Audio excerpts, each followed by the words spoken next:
Start. Hi everyone, welcome to Good Morning Toowoomba with Ben Apsey and... I'm Daryl Nicholson, Toowoomba 4350 TV, more than just a postcode with Joe Capp this morning. Hey Joe, busy morning so far. It's not even 9 o'clock yet. Yeah, I know. Already had one of these interviews. It's certainly stirring people up, I think. Yeah, I know. Look, I woke up a bit angry yesterday and watched a bit of Sky and the ABC. And look, I'm not going against what happened Saturday. I think it was absolutely beautiful, but I think it's now time for hospitality. And look, businesses like Junk and that here to open up, and we need to put some pressure on the Premier to declare that. So tell us, your post got me going yesterday, and I rang you and spoke. So tell us what came about.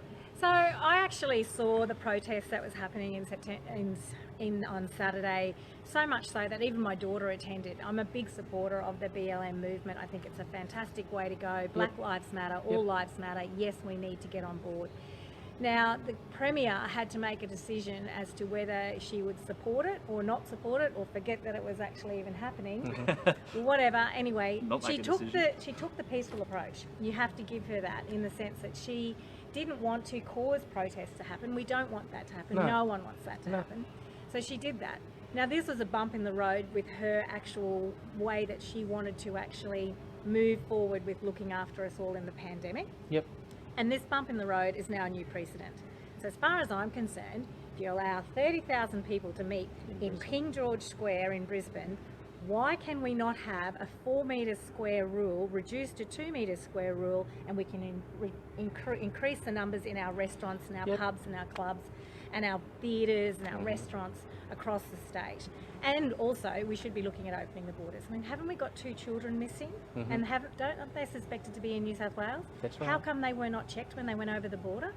What's happening Well, here? on top of that, you've got to look at the case, they've got the borders closed and yet someone still made it through anyway. Yeah, because they're an essential worker. So is the border closure actually even working? Yeah. To be honest. But that particular one was a worker. He'd filled in forms, but he actually lied on his forms. That's a different one. But like these kids that are missing, that's a bit scary. I mean, haven't we got police? Isn't it like a police state? Aren't we sort of shut down? Well, I went over to Tenterfield for work with a winery down there in Tenterfield. We got our permit to come back in, so you can leave. You get stopped coming back in. Oh, okay. So that's where the police is there, and then we had an army corporal just check our IDs and our permits. But the permit, absolutely correct. Very simple step. 3 questions. Bang, you get a permit. Yeah. So okay. It's pretty simple. There you go. So it just seems to be 2 rules. It just seems to be very. Too much double standards. Too many double standards happening. I mean, we can't have more than 20 people in Zambrero sitting over here, which is spread out mostly outside. And yet you can go to Bunnings and there'll be 2,000 people down there. And I think it's great that Bunnings is open. Still can't get a Bunnings snag though. No, but no, that's right. But I just think she needs to reduce those rules. She needs to rethink her plan. Oh, well, I think she needs to have a plan to start with, personally, or at least make one and stick to it. Yeah. So it will be interesting.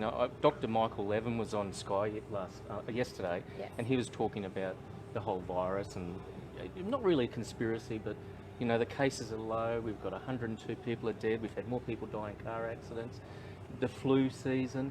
And he's sort of saying, well, let's get this all open. So, and Ben, you're really passionate about the Empire Theatre and that sort of thing. So give us your spin on symbiotic nature of how everything works and getting there. It's one of those things. She has set a precedent. 30,000 people are allowed to gather for a worthy cause.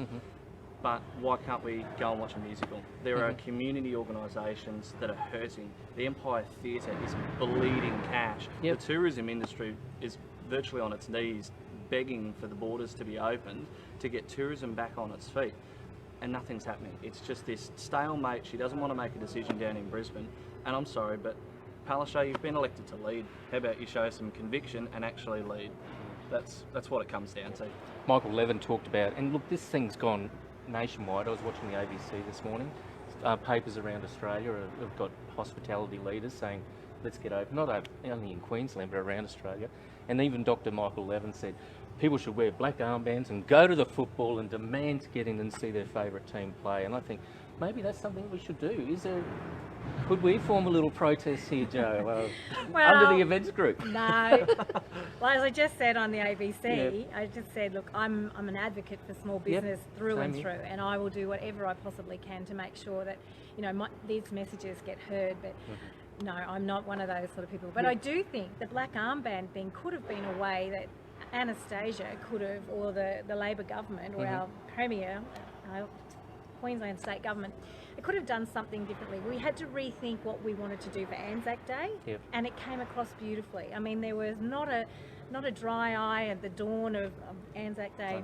You know, our driveways were filled, our front yards were filled, we had candles, and we could quite easily have done something similar to show our support for the BLM movement. And I mean, what's wrong with wearing a black armband? Maybe we should be, you know, putting those black armbands on, not just for tourism and hospitality, but for all of the fact that all of our lives matter.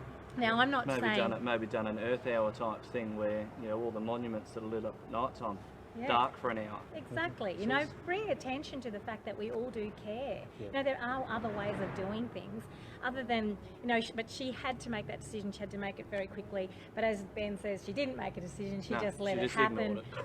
Okay, whichever way, she did take the peaceful approach.